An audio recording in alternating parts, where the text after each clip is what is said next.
આ શું લખ્યું જાવ? અલ્યા નૈના રાણી નહીં, મેના રાણી. બાબુ મેં કીધું આ મારા કઈ નવી રાણી આવી પાછી. આ મેના રાણી અત્યાર સુધી ગયા પણ નૈના રાણી મનમાં.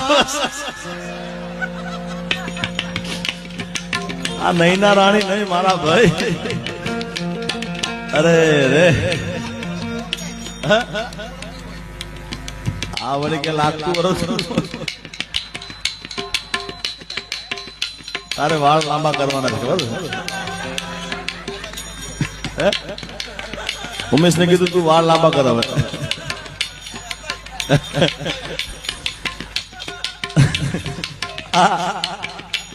બાપુ આ હું છે ને આ મુંબઈના ડાયરા ને